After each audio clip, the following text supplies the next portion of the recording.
రెడ్డి గారు ఇచ్చినంత భరోసా మాకు జగన్మోహన్ రెడ్డి గారిలో కనిపించలేదు.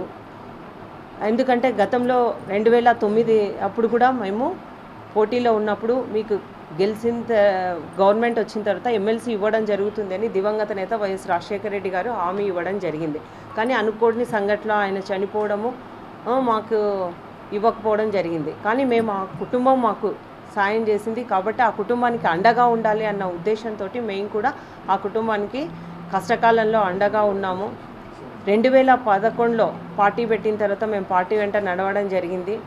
అప్పుడున్న ముఖ్యమంత్రి కిరణ్ కుమార్ రెడ్డి గారు మీకు ఎమ్మెల్సీ టికెట్ ఇస్తామో కాంగ్రెస్ పార్టీ హామీ ఇచ్చింది కాబట్టి ఎవరు ఆ టైంలో రాజశేఖర రెడ్డి గారు హామీ ఇచ్చారు కాబట్టి మీకు ఇస్తాము, మీరు వైఎస్ఆర్ కాంగ్రెస్ పార్టీలోకి పోవద్దండి అని చెప్పినారు.